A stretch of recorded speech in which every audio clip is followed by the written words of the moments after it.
Bienvenue à TVK en français. Tout de suite, vous allez découvrir des activités de Sa Majesté le Roi Norodom Sihamoni et des hautes personnalités de l'État.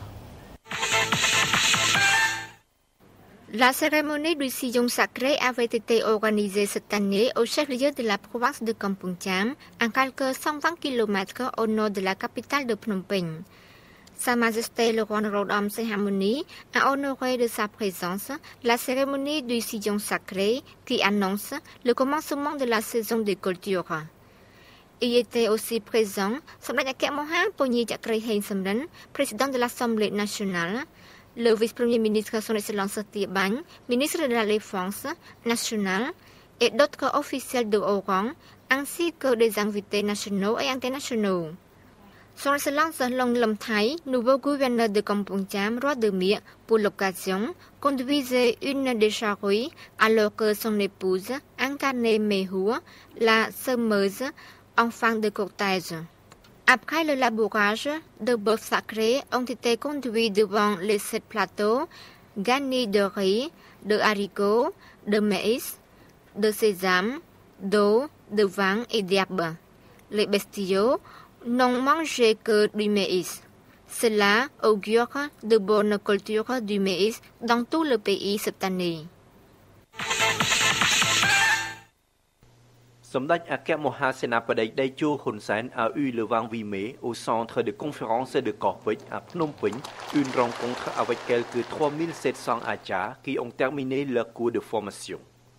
Somdet Daecho Hun Sen a à cette occasion félicité ces achars et a salué la création de l'association des achars, disant que cette association sera un lieu de rassemblement des idées et de discussion sur les cérémonies religieuses et traditionnelles.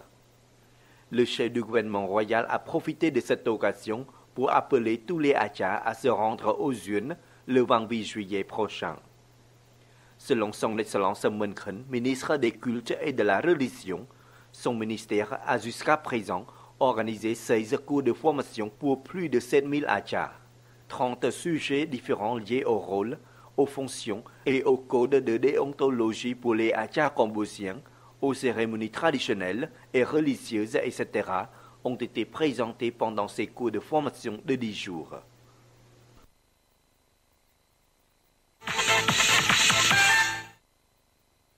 Le Cambodge a officiellement déclaré sa détermination de mettre en œuvre la Convention des Nations Unies pour les droits des handicapés, la stratégie d'Incheon, concrétisation des droits pour les handicapés en Asie et dans le Pacifique 2013-2022 et sa détermination de poursuivre le plan stratégique national sur les handicapés 2014-2018.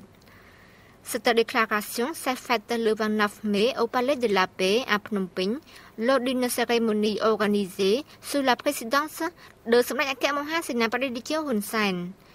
Le chef du gouvernement royal a à cette occasion souligné que cette déclaration marquait un événement historique dans le domaine du handicap, ouvrait une nouvelle page historique pour les handicapés cambodgiens.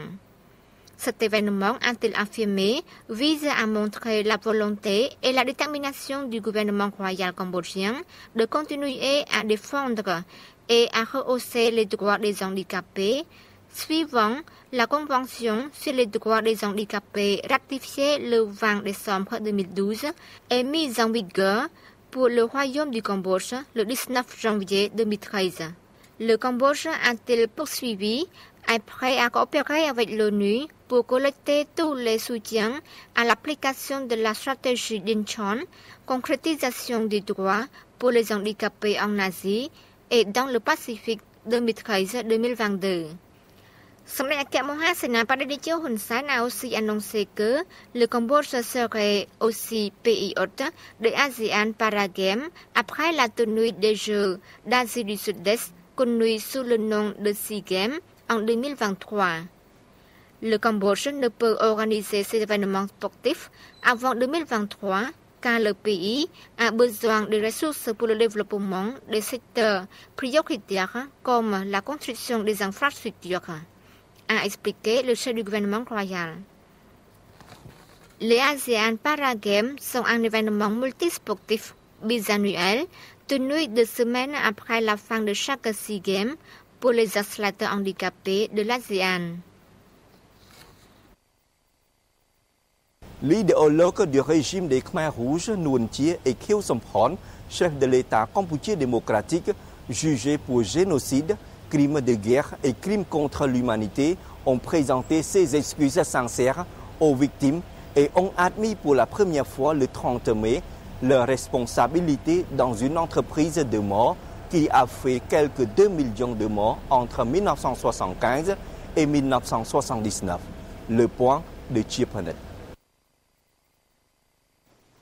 Ancien numéro 2 du régime Khmer Rouge, Nuon Chea, 86 ans, est l'un des 2 derniers accusés encore jugés après le décès en masse de Ieng Sary, ministre des Affaires étrangères de Pol Pot, à 87 ans. Au cours de son procès devant le Tribunal international des chambres extraordinaires au sein des tribunaux cambodgiens, Nuon Chea a déclaré qu'il ne cherche pas à fuir ses responsabilités alors qu'il avait rejeté jusqu'à présent toutes les charges pesant contre lui. En tant que dirigeant, je dois assumer ma responsabilité dans le préjudice causé à mon pays, le danger auquel il a été exposé, a ajouté Nuon Chea. Il a exprimé ses plus profondes condoléances aux témoins qui ont déposé et qui ont perdu des proches pendant le régime de terreur imposé par les Khmers rouges. Nuon Chea a cependant minimisé son rôle en expliquant qu'en tant que responsable de la propagande et de l'éducation, il n'était pas informé de tout. Sur le plan de l'exécution, je n'avais aucun pouvoir. Et donc, s'agissant de ce qui s'est passé sous les Khmers rouges, il y a des choses que je savais et d'autres que j'ignorais, a assuré l'ancien numéro 2 du régime Khmer rouge. Nuon Chea a ajouté « J'éprouve du remords pour les crimes commis intentionnellement ou non intentionnellement, que j'en ai eu connaissance ou non. » Khieu Samphan a lui aussi présenté le 30 mai ses excuses sincères aux victimes. Mais il a aussi juré qu'il ignorait à l'époque les grandes souffrances des Cambodgiens, allant jusqu'à condamner fermement les actes odieux perpétrés par le régime des Khmers rouges et souhaiter que leurs auteurs soient traduits en justice. Le régime Khmer rouge a tué un quart de la population du Cambodge en moins de 4 ans, de 1975 à 1979, vite dans les villes, supprimant la monnaie, la religion et l'éducation et plongeant la société dans la terreur.